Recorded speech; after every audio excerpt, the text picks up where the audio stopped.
Hi, everybody. We're back with Yakov Spector, an immigration attorney, a participating attorney with JurisQ.com, a legal network. What we do here is educational. We answer commonly asked legal questions, and we digest current news as they relate to law. And Yakov, we talked a lot before about immigration rights of people looking to change their status.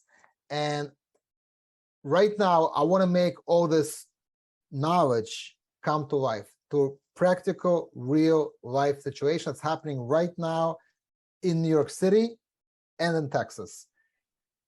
There's no secret. We know what's happening in the news. Big news story that's affecting New York is that migrants from, usually from Latin America, that are crossing from Mexico into Texas illegally, are being bussed by Texas Governor Abbott into New York City.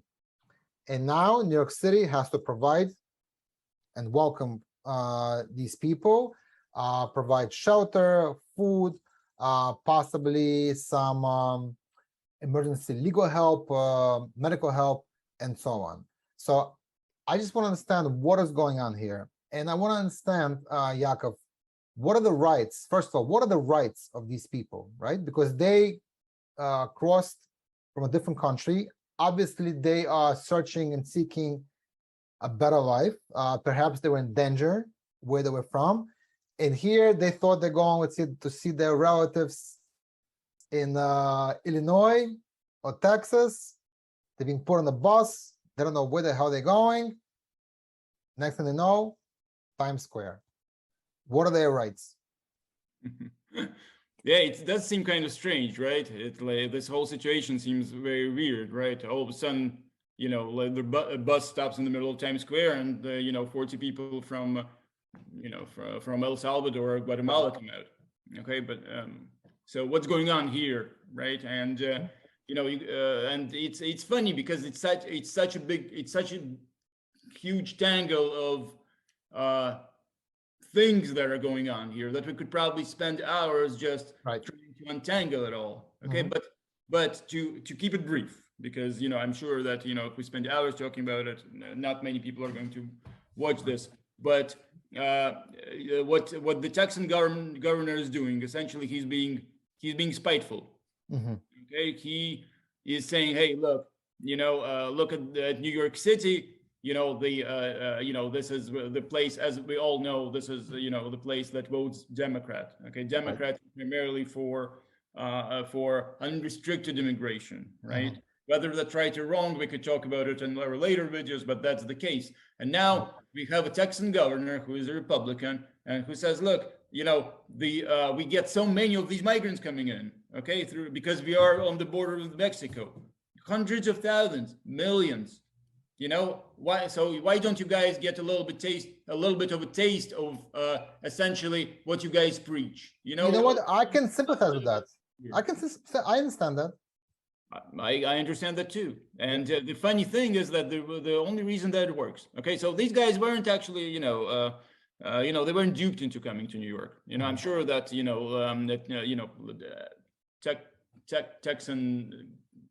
Texan governor's employees, or whoever it is, that convinces them to get on that bus, they don't lie to them. You know, they tell them, hey, want to see New York? For free. You know, I mean, if look, you know, if I just crossed the border, if I ended up in some village in Texas, you know, and somebody offered me a free ride to New York, I'd probably say yes too. Okay, but you know, and a lot of people get understandably upset on both sides of the aisle, right? You know, people who dislike unrestricted immigration, and then there's people who feel like what Governor Abbott in Texas should be doing, you know, he should be actually providing help under the law that these migrants are entitled to.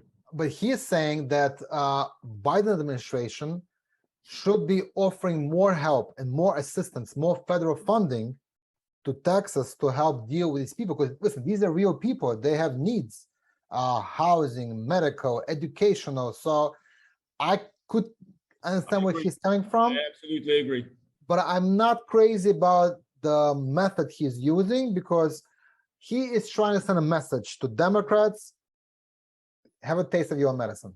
But these are people's lives. I mean, these people have escaped Exactly. dangerous conditions. They don't want to be pawns in this political games between Republicans and Democrats.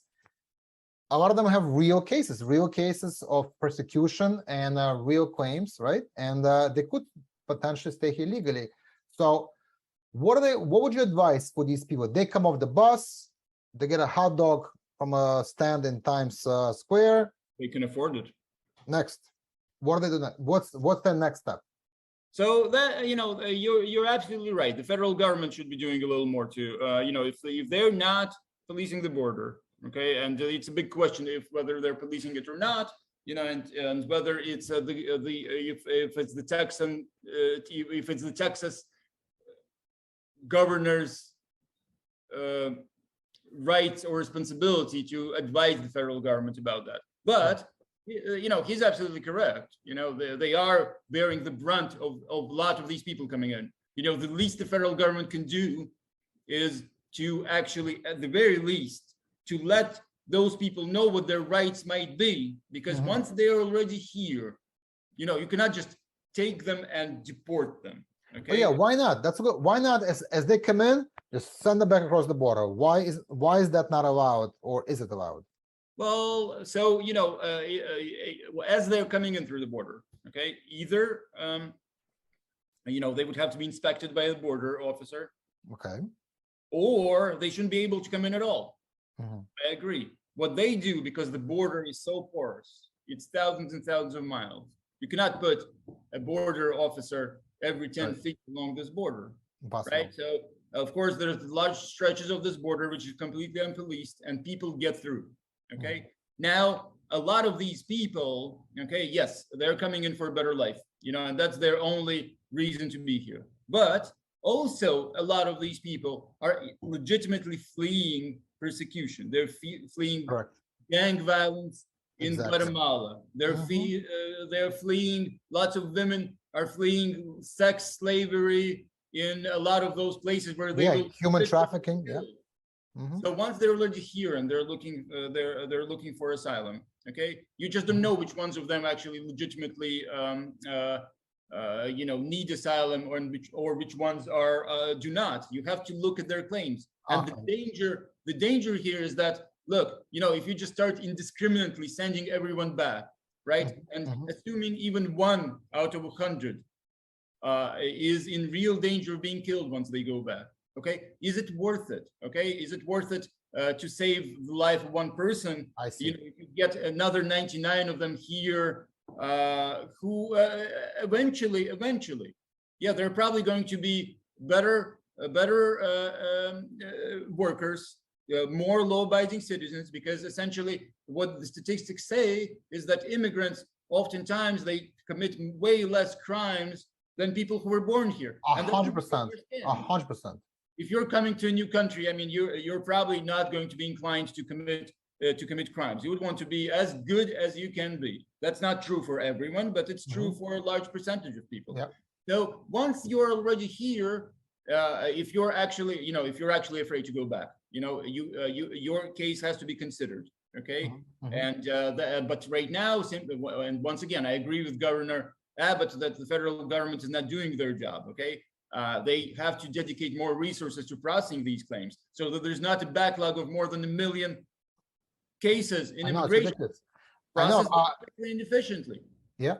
And back to those who do not deserve to be here, but let the ones who do deserve to be here and who are fleeing with their lives, give them some status quickly, allow them to become productive members of the society. Yeah, Yakov, you bring up a very good point that the backlog is tremendous. There's not enough staff to deal with this. President Biden just signed a law this week to fight inflation, and in there, he's hiring 69,000 more IRS agents. Okay, that's great. How about also hiring 69,000 immigration agents to deal with this tremendous backlog, and let's legalize these people. Absolutely. We have a problem with the workforce, with the supply chain issues. We don't have truck drivers and workers. Here, we have them right here. Let's Look, use I them. get it. Yeah, I mean, you hire an extra IRS agent, you're going to get more taxes coming into the treasury. But the same thing happens if you actually process it to immigrants sooner than it takes.